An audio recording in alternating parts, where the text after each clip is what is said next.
David was a man who had tough experiences. If you read the Bible, especially in this Second Kings, First Kings, Second Samuel, now you find out even First Samuel, you find out that there are a lot of things about David that we got to discover. He was a man who did not see, how do I put it now, physical peace per se after he was anointed. He had tough experiences. But do you know what happened in those experiences? As much as they were tough, he kept inquiring from God. It made him fearless. A young boy who could use his hands to pull out his animals from the hands or from the mouth of wild animals. Do you think it's ordinary? It's not.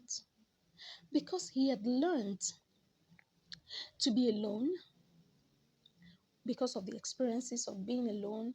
He's the last born of the family, and so he was always in the field taking care of the father's flock. So he got so used to it. It made him become a man of deep thinking, of bravery. How? Because he used those time of being alone to always seek God. He was always crying out to God.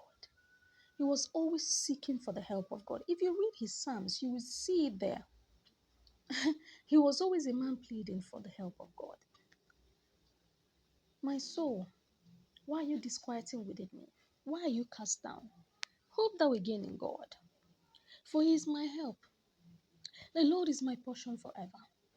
You know, he got to a point where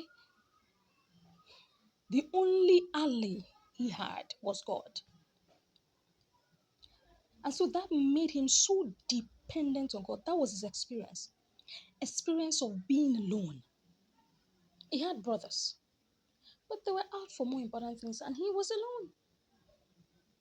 So it so shaped him that even when Saul was after him, literally, like he wanted to hold him in the hands and just finish him, David would always say. Let me use the case of Kenites when David came into their city and Saul heard and came after him. David began to ask. He made inquiry and said, "Please ask of God for me. Is he going to find me?" God said, "Yes."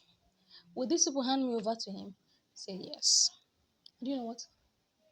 David took to his heels. He ran.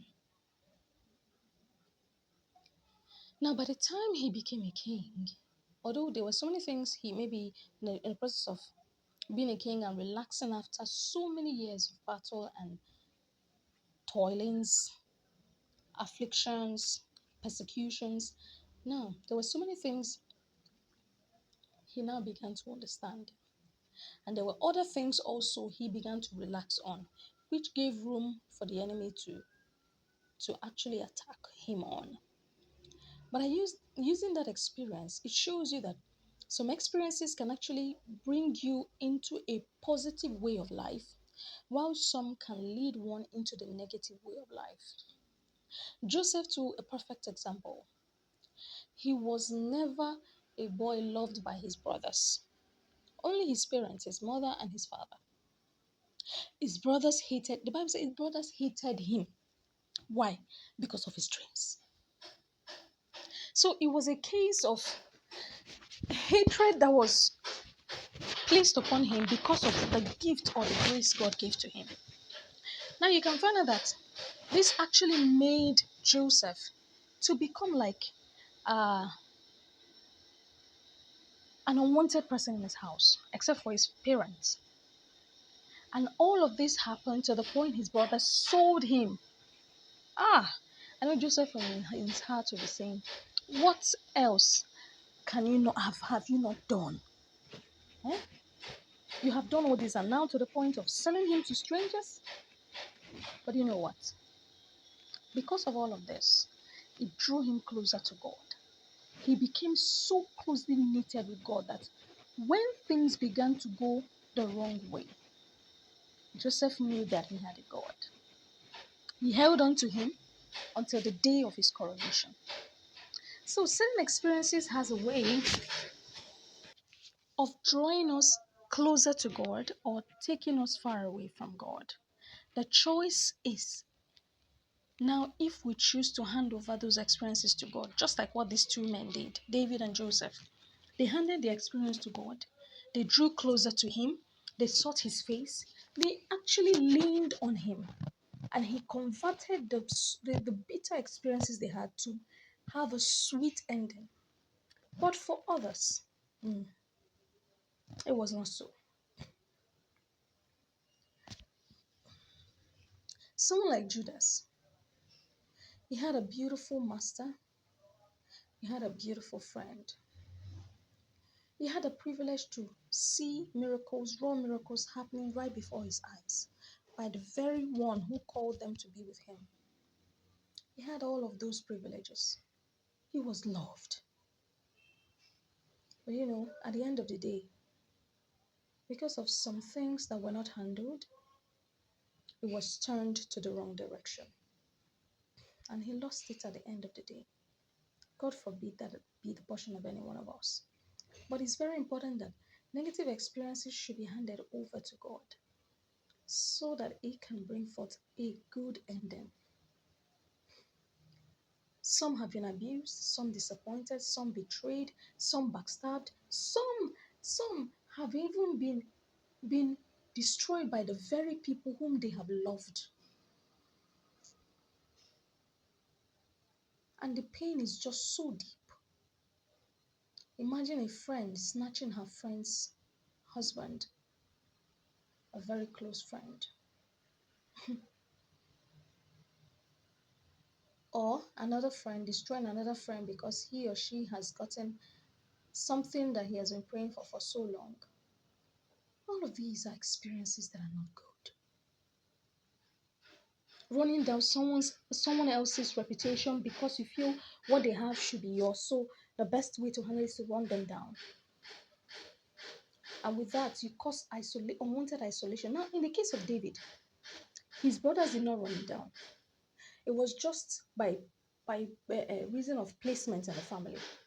The responsibility fell on him by reason of his placement in the family, not because someone ran him down or ran his character down. No. He was a good child. So another thing is, we who are going through the experience, who are we? Are we good? Because if you're good and you're going through bad things, when you hand it over to God, the ending will always, by His grace, come out good. But if you're not a good person and you're handing it over to God, first, He may not even hear you. Because Isaiah 59, 1 and 2 says, it's not as if His hands are too short or His ears deaf. It's just that our prayers, when sin comes in the way of our prayers, God will not answer. And so these are the reasons why it looks like, oh, I've been crying out, I've been doing this and nothing is happening. But if you're a good child and you have been praying and it looks like it has lingered, just hold on. Hold on a bit. Something is about to happen. And when it does happen, you will know that God has stepped in. So, dear friend, I don't know what it is that you have gone through. I don't know what exactly has caused you that deep pain in your heart. Trust me, take it from someone who has been there. It's not funny. But one thing is sure, there is a balm in Gilead.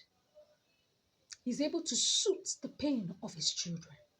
If only we can trust him with that pain and say, Lord, this pain is killing me. The pain is choking me. The pain is draining life out of me. Please help me.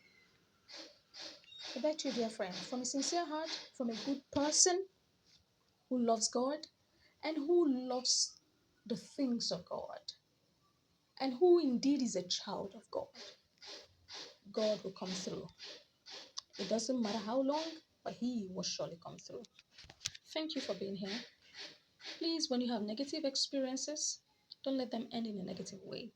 Hand them over to God and it will come out good and beautiful. And if you have good experiences, please don't let it end in a bad way.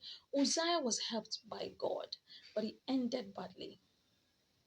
Yes, he was helped greatly, but he ended badly. God forbid that that be our portion. He had a beautiful experience. Imagine God helping a king. What more can be more glorious and beautiful than that? But what was his end? Leprosy. God forbid.